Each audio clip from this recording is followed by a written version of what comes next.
Olá, bom dia para você. O presidente Jair Bolsonaro veio ao Congresso na última terça-feira entregar o projeto de lei que altera o Código de Trânsito. As medidas são polêmicas. A proposta aumenta de 20 para 40 o número de pontos acumulados por multas no período de 12 meses, o que acarreta a suspensão do direito de dirigir. Também aumenta de 5 para 10 anos o prazo de validade da Carteira Nacional de Habilitação. Para pessoas com mais de 65 anos, esse prazo passa de 3 para 5 anos. Outro artigo permite que os motoristas dirijam com farol apagado durante o dia em rodovias. A obrigatoriedade de guiar com luzes acesas diurnas passa a ser apenas para rodovias de pistas simples, mas a necessidade de acender os faróis permanece durante a travessia de túneis e também quando haja chuva, neblina ou cerração. A proposta dividiu os senadores. Tudo isso é inconcebível, é difícil da gente entender como um governo tenha uma atração tão fatal pela morte. Então, realmente, mas eu acho que isso não passa aqui, não há hipótese disso passar aqui no Congresso Nacional. É um projeto de lei realmente extremamente importante e que vai afetar ou melhorar a vida de profissionais, a vida de motoristas em todo o Brasil. Isso vai premiar os maus motoristas. Os motoristas irresponsáveis. Me dá a impressão que a violência no trânsito pode aumentar com essa medida. Pela proposta, o transporte irregular de crianças deixa de ser punido como infração gravíssima, que acumula 7 pontos e multa de R$ 293, além de retenção do veículo. O motorista será apenas advertido por escrito. Hoje, os hospitais estão superlotados por acidentes de moto, por acidentes de veículos, e a maioria das vezes os condutores desses veículos têm problemas de uso de drogas, de alcoolismo. Portanto, flexibilizar isso é uma coisa que vai aumentar o número de acidentes, como, por exemplo, a questão dos banquinhos das cadeirinhas para segurança das crianças. Os condutores de veículos particulares ouvidos pela TV Senado também são contrários à medida. Com certeza aumentaria o risco, uma vez que as crianças ficariam soltas no banco do veículo e isso, além de tirar a atenção do motorista, isso faz com que em qualquer tipo de acidente o dano às crianças seja bem maior. O uso da cadeirinha é um mecanismo de proteção e que efetivamente, segundo a Organização Mundial da Saúde, ela previne acidentes. O ponto mais polêmico da proposta é o fim da exigência do exame toxicológico para motoristas profissionais. Atualmente, os condutores com carteiras C, D e E são obrigados a realizar o exame a cada 2 anos e meio. Se reprovados, perdem o direito de dirigir por 3 meses. Muitas vezes trabalha um tempo excessivo e para trabalhar esse tempo excessivo tem que ser submetido a algum tipo de droga para permanecer acordado durante esse período todo. São poucos que podem utilizar esse método, mas esse pouco que pode utilizar esse método, que é mínimo, pode levar a acidentes graves. A maioria dos caminhoneiros ouvidos pela TV Senado é contrária a essa proposta. Eu não concordo, acho que esse exame tem que ser feito, entendeu? Concordo não. Tem que fazer o exame. Eu acho que se é para fazer, eu acho que teria que ser feito com todo mundo, todas as classes. Tanto motoristas de caminhões como os condutores de carro pequeno. O presidente do Senado, Davi Alcolumbre, quer colocar em pauta na semana que vem a proposta de emenda à Constituição que altera o rito das medidas provisórias. A matéria já foi aprovada pela Câmara e precisa ser votada novamente aqui no Senado. A pressa nas últimas semanas para analisar quase 10 medidas provisórias que estavam prestes a perder a validade trouxe de volta o debate sobre a tramitação das MPs no Congresso. Os senadores reclamam que a maioria dessas medidas chega para análise do Senado faltando poucos dias ou até mesmo horas antes de perder a validade. Na semana passada nós tivemos aqui uma medida provisória e foi votada no último dia. Não é possível que o Senado Federal receba no último dia, na última hora, no último momento, uma medida provisória importante, como foi o caso da 871, e tem que carimbar, sem fazer análise. Os senadores querem mudanças na forma de tramitação, mas defendem também limitar a quantidade de MPs que o governo pode editar. O senador Randolfo Rodrigues é autor de uma PEC que estabelece um máximo de 5 medidas provisórias por ano. Tem uma proposta de emenda constitucional que nós apresentamos aqui, ambas fazendo a limitação do uso de medidas provisórias por parte do Executivo e, por outro, estabelecendo um prazo razoável para a duração das medidas provisórias na tramitação na Câmara e para a duração das medidas provisórias aqui no Senado. A quantidade de medidas provisórias que, de forma às vezes abusiva, são encaminhadas para o Congresso Nacional e num montante muito grande. Os presidentes da Câmara e do Senado concordaram em acelerar a votação de um projeto que pode resolver parte desses problemas. Uma proposta de emenda à Constituição já aprovada pelo Senado estabelece que os senadores tenham pelo menos um mês para votar uma medida provisória. Essa PEC foi aprovada aqui 8 anos atrás, mas ficou parada ali na Câmara dos Deputados. A PEC foi aprovada nesta quarta-feira pelos deputados em 2 turnos. Pelo texto, uma medida provisória terá 40 dias para ser analisada na comissão especial, mais 40 dias na Câmara e 30 dias no Senado. Pela regra atual, o prazo é de 60 dias, prorrogável por mais 60, mas não há prazos específicos para cada casa. Como o texto foi alterado pela Câmara dos Deputados, a PEC agora vai ter que ser votada novamente pelos senadores. Essa emenda constitucional que resolve, de uma vez por todas, as angústias dos senadores e senadoras em relação aos prazos das medidas provisórias. A matéria já está processada, estará incluída na semana que vem, para nós, em definitivo, resolvermos esse problema de prazos em relação à medida provisória. Então, eu divido com o plenário do Senado essa grande conquista para as federações, para a Casa da Federação, que é o Senado Federal. Muito obrigado aos senadores pela confiança e muito obrigado à Câmara dos Deputados por votar essa matéria. De acordo com o presidente do Senado, Davi Alcolumbre, a matéria vai ser votada na quarta-feira que vem, de manhã, na Comissão de Constituição e Justiça e à tarde no plenário. Dentro da programação do Junho Verde, o Senado realizou nesta quinta-feira uma sessão especial em homenagem ao Dia Mundial do Meio Ambiente. O debate acabou polarizado entre a grande maioria de críticos das políticas adotadas pelo atual governo para o meio ambiente e o ministro Ricardo Salles. Aqui no plenário do Senado, dezenas de convidados, incluindo o ministro do Meio Ambiente, Ricardo Salles, e a Procuradora-Geral da República, Raquel Dodge, fizeram pronunciamentos sobre o assunto. No início da sessão, a senadora Elisiane Gama elencou os principais temas a serem tratados. Unidades de conservação. O fim da criação das unidades de conservação, inclusive até mesmo a possibilidade de se cancelar as atuais que nós temos neste presente momento. A possibilidade, por exemplo, em relação à mudança de finalidade do Fundo da Amazônia, trazendo, no meu entendimento, desestímulos a países que dão uma contribuição importante para o Brasil, a exemplo da Alemanha e também da Noruega. Terras indígenas. Deixar claro que não haverá mais um plano de terra demarcada. Sabemos o que isso pode repercutir em relação às nossas comunidades indígenas, que, diga-se de passagem, os percentuais de suicídio dentro da comunidade indígena, ela chega a ser a 3 vezes mais do que em relação à população brasileira. Agrotóxicos. Nós temos, por exemplo, hoje, a liberação do uso de 169 agrotóxicos. Isso dá um impacto muito grande em relação à economia, inclusive em relação a essa questão do agronegócio de exportação. Tivemos há um tempo atrás a Rússia, inclusive, limitando em relação a essa compra por conta dessa preocupação em relação aos agrotóxicos. IBAMA e Instituto Chico Mendes. A falta, no meu entendimento, de um olhar muito mais preciso para o que representa o IBAMA e o CMBio hoje para essa política nacional.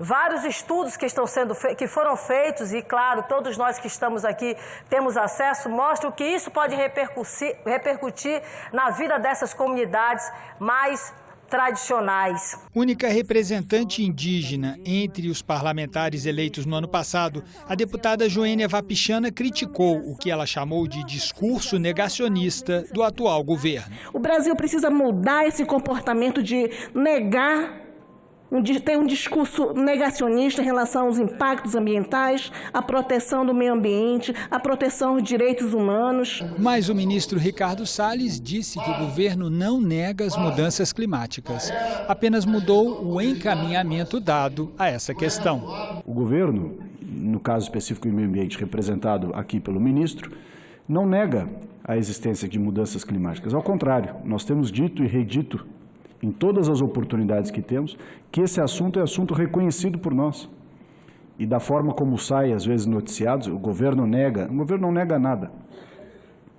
Mais do que não nega, o governo permaneceu no Acordo de Paris. Quando Ricardo Salles respondeu às críticas de que estaria provocando um desmonte no Ministério do Meio Ambiente, a plateia se manifestou. A frase que tem sido dita do desmonte é absolutamente inverídica. Ao contrário, o desmonte foi herdado.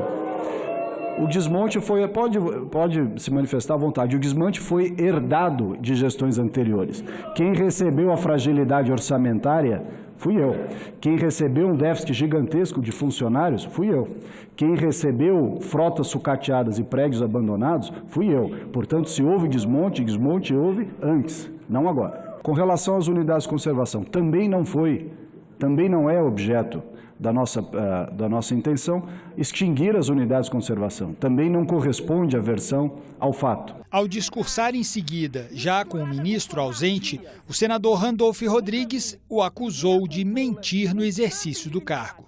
A verdade aqui colocada é que esse governo ofendeu o Acordo de Paris e ofende qualquer acordo global de mudanças climáticas do que o Brasil participa. Ao contrário do que ele disse aqui, é que a Secretaria de Mudanças Climáticas do Ministério do Meio Ambiente, no primeiro dia da gestão dele, foi extinta. E aqui ele mentiu, escandalosamente. Aliás, doutora Raquel, mentir no exercício da função eu acho que é crime de responsabilidade. Um tema para ser analisado pela Procuradoria-Geral da República. O plenário aprovou o novo marco legal do saneamento básico. O projeto, que segue para a Câmara, facilita a privatização dos serviços de água e de esgoto. A votação foi simbólica e sem unanimidade. O projeto de lei determina a abertura de licitação com a participação de empresas públicas e privadas para novos contratos de saneamento. O texto acaba com o direito de preferência das companhias estaduais e dá aos municípios prazo até 2020 para que o descarte dos rejeitos seja ambientalmente adequado. Outra alteração é em relação aos lixões, que poderão ser desativados até 2024, um ano a mais que na proposta original. O projeto substituiu a medida provisória 868 de 2018, que não chegou a ser votada e perdeu a validade na última segunda-feira. O Senado mostra grandeza, maturidade política em pautar uma matéria tão importante, aguardada há tantos anos por milhões de brasileiros que precisam de saneamento básico, de água tratada, precisam de saúde, porque saúde é o bem mais precioso que todos temos, que é a vida. Quem sabe, com essa porta hoje, que nós vamos votar aqui, espero seja aprovada, nós viremos uma página na falta do saneamento em nosso país. Saneamento que é importante para a nossa mortalidade infantil ser reduzida ainda mais, para que as nossas escolas possam ter melhor qualidade, para que a população tenha mais qualidade na área da saúde. Chegamos então a esse consenso, onde teremos a prorrogação dos contratos de programa até o período de amortização dos investimentos, teremos o advento das micro-regiões, onde serão formados blocos dos municípios com cidades heterogêneas, podendo ser atendidas por economia de escala. Antes de ser aprovado, foram adicionadas emendas ao texto, como a autorização da assinatura de contratos de concessão por dispensa de licitação com empresas públicas ou de economia mista, mas apenas nos casos em que não exista manifestação de outras companhias e a licitação seja deserta. Durante a discussão, alguns senadores questionaram a falta de tempo para analisar a matéria e a preocupação em relação aos atendimentos dos pequenos municípios do interior sem cobertura de saneamento e com pouco atrativo econômico para o setor privado.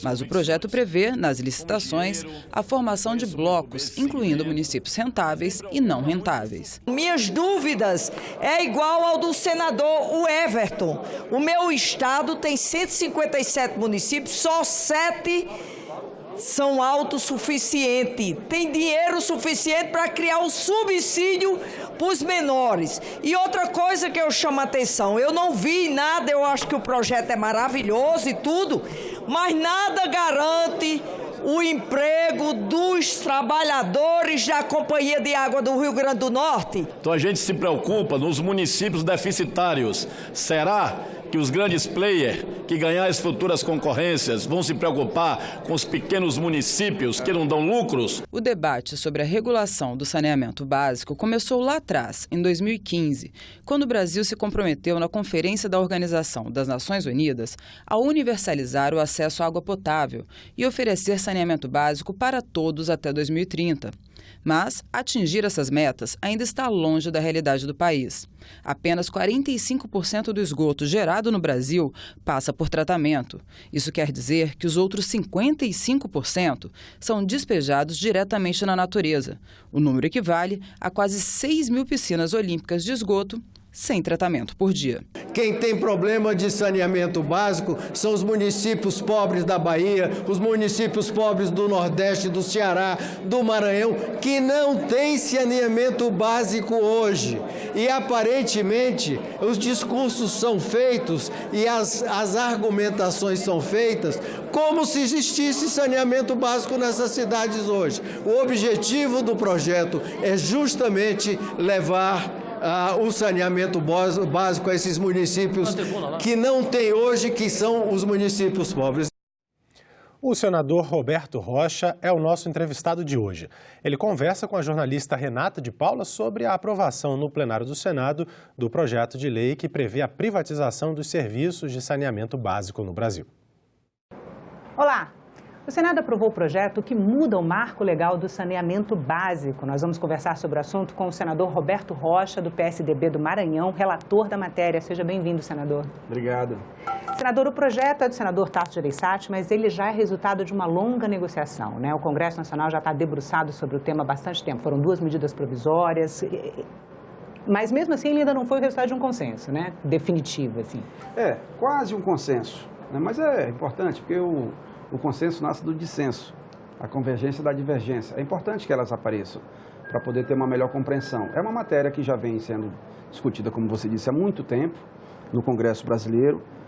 Recentemente, 2 medidas provisórias foram editadas, todas 2 foram caducadas, não conseguiu votar, e nós conseguimos votar. Então, esse é um assunto muito importante para o plenário do Senado Federal, discutir o marco regulatório do saneamento básico no Brasil. Eu creio que esse assunto ele é tão ou mais importante até do que a reforma da Previdência. É importante resolver o problema previdenciário do Brasil, porque não tem dinheiro do jeito que está. E o saneamento básico? Sem saúde, sem saneamento básico, não tem saúde. Os dados são, né, 100 milhões de brasileiros sem acesso a coleta e tratamento de esgoto, 35 milhões de brasileiros sem água tratada. 100 milhões, porque isso é do sistema de informação que é coletado das empresas estaduais. E as empresas estaduais, às vezes, não dizem o número real. Então, não são só 100 milhões. Nós temos 220 milhões de brasileiros. É muito mais de 100 milhões. Não é? Isso é minha percepção, que é muito mais de 100 milhões. Esse é um dado oficial que precisa ser revisto. Eu sei a realidade do Nordeste, sei a realidade do Maranhão, que ela é muito diferente da realidade do sul do Brasil, que também tem muitas dificuldades em todos os estados. E a nova lei, o novo marco regulatório, estabelece como inovação a possibilidade de você transformar contrato de programa em contrato de concessão. O que é contrato de programa? Contrato de programa, que é o que tem hoje, é aquele contrato que é feito só entre 2 entes públicos. O sistema, ele é do município, ele é o dono do município, do sistema. Ele é o poder concedente, os municípios. E os estados, através de empresas estaduais, têm contratos. Então, esses contratos são contratos de programa. Essa é uma modalidade que existe de contratação entre entes públicos, entre Estado e município, município e município. Isso. Ele tem esse nome específico que é contrato de programa. Né? Aí a gente estabelece a possibilidade de ter contrato de concessões, ou seja, vencido o contrato de programa, a abertura de uma licitação. Você faz uma licitação. Dessa licitação pode participar a empresa pública e empresas privadas. Aí essa que é a diferença básica que está colocada no projeto. Aí vem uma questão. Mas as empresas privadas não vão ter interesse em municípios pequenos, só vai ter interesse em município grande, o chamado filé e osso. Aí o que o projeto traz? A possibilidade de formação de blocos de municípios. Você pode formar blocos e a gente estabelece um prazo na lei em que os estados encaminhem para a Assembleia para criar lei, seja ordinária, seja lei complementar, para a formação dos blocos, prazo de 3 anos. Na hora que for fazer uma licitação, você pode fazer a licitação de um município grande, no caso do Maranhão, Imperatriz, por exemplo, ou São Luís, e no mesma licitação, o bloco de municípios, seja 10, 20, 30 municípios. A mesma licitação. Ou seja, a gente está fazendo a previsão do filé e do osso. A gente está dando proteção para os municípios pequenos. Do jeito que está hoje, é que não pode ficar. Senador, um dos dados que apareceu numa das audiências públicas que debateu a medida provisória, né, que deu origem ao projeto de lei que muda o marco regulatório do saneamento básico, identificaram 800 cidades brasileiras como rentáveis do ponto de vista de prestação de serviço de saneamento. Vai ser esse desenho que vai ser feito é um desenho muito importante, né? Como que ele vai ser construído? Como vão ser feitos esses blocos regionais? Olha, os blocos eram feitos pelos estados. É uma espécie de consórcio, né? A gente não está chamando consórcio, porque tem algumas regras, consórcio específicas e tal. E consórcio tem mais a ver com os municípios.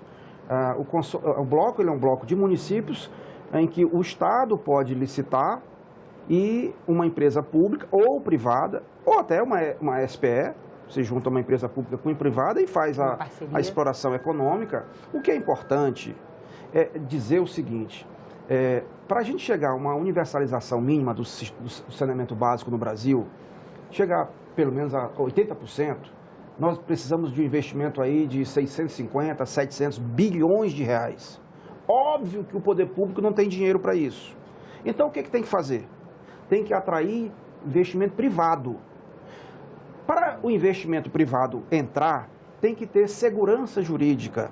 Segurança jurídica só existe se houver democracia, liberdade econômica e marco regulatório. Há interesse do capital privado, por exemplo, em investir no pré-sal, capital do mundo. Porque tem marco regulatório, tem agência, inclusive, de regulação. Mas no saneamento básico não tem. A gente não sabe quando termina a competência do município, começa o Estado, entra a União. A gente não sabe o que o privado pode fazer. Então, nós estamos disciplinando isso, criando um ambiente melhor, favorável aos negócios.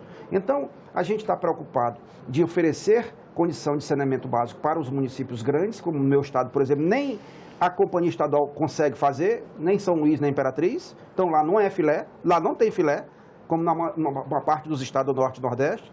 Aí a companhia estadual pode se juntar com uma companhia privada ou uma companhia privada FEM e opera o sistema de São Luís, Imperatriz, mas também tem os blocos de municípios que eles vão entrar na licitação. Desta forma, a gente consegue dar aos municípios do Norte e Nordeste um tratamento melhor, um interesse melhor do mercado, porque individualmente os municípios não despertam o interesse de empresa privada.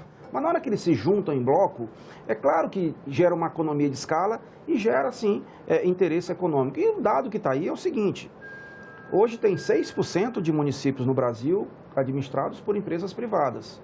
Desses 6%, 70% é de município de menos de 20 mil habitantes. Então, é claro que os municípios pequenos, eles também podem ser rentáveis, desde quando se, no caso do Norte e Nordeste, crie uma economia de escala. Senador, a medida provisória delegava à Agência Nacional de Águas parte da regulamentação do sistema, né? Mas a competência disso o projeto teria que ser de iniciativa do governo. O projeto não traz isso. Não, nem pode, porque estrutura de órgão federal tem que ser feita por iniciativa do Executivo. Mas havia expectativa de que essas normas que a ANA editaria também trariam segurança para o ambiente de negócios, né? Sim, sim. É evidente que nesse projeto que a gente está falando é de iniciativa parlamentar. Foi o senador Tasso Gereissati que apresentou, transformou o parecer dele na medida provisória que caducou num projeto de lei. E, como tal, ele não pode tratar de assuntos que é de competência do Executivo. E eu tirei no meu relatório. Mas não fica faltando, então? Fica, mas aí o Executivo vai concluir. Aí cabe ao Executivo... Existe esse acordo com o Executivo? Claro, mas isso é interesse do Executivo. Esse relatório, ele teve construção de várias mãos. Eu fiz, essa madrugada eu fiquei a noite toda acordada, ontem o dia inteiro trabalhando com diversos senadores e governadores. Hoje eles estavam ligando, agradecendo e cumprimentando. E prefeitos? Prefeitos também, ué. Prefeitos também. Ora, o município é que é o dono do sistema, entendeu? Agora, os municípios não estão dando condição de pagar folha de pagamento, de atender seu custeio básico. Imagina fazer saneamento básico, não tem dinheiro, tem que vir dinheiro de algum lugar. De onde é que vem? Vem do capital privado. Como? Se despertar interesse. E como é que desperta interesse? Se a gente oferecer segurança jurídica. Senador, o senhor diz no relatório que mudam principalmente 3 questões no marco legal, né? A titularidade, a regulação e a delegação dos serviços. Não é isso? Em relação à titularidade, o que eu gostaria muito de entender é, na medida em que se criam blocos regionais, né? Como que um município vai escolher qual é o prestador de serviço? Vai ter que haver consenso sempre construído nesse bloco para contratar o serviço? Claro, como eu disse, ó, o poder concedente é o município. Mas aí vira um bloco de municípios? Deixa de ser um município só, não é? Evidente. O governador, ele vai ter a tarefa de conversar com os prefeitos e criar as micro-regiões. O governador ou a Assembleia Legislativa? O governador, ele que manda o projeto de lei. O Estado... Ele vai mandar um projeto de lei para a Assembleia Legislativa que vai ratificar o desenho desses... Que vai criar os blocos por lei. Cria os blocos por lei para estabelecer segurança. Estabelecer segurança jurídica, entende? Senão o capital privado não entra. Você não vai botar seu dinheiro onde você não tem confiança. Entendeu? Então a gente está fazendo a previsão de que a formação do bloco ela deve ser feita num prazo de até 3 anos por lei estadual. Entende? Isso gera confiança no mercado, gera confiança nas pessoas de investir. Senador, muito obrigada pela entrevista. A gente conversou com o senador Roberto Rocha, do PSDB do Maranhão. E nós ficamos por aqui. Você pode rever as reportagens desta edição na nossa página na internet, senado.leg.br/tv. Muito obrigado pela sua companhia e continue sintonizado aqui na TV Senado.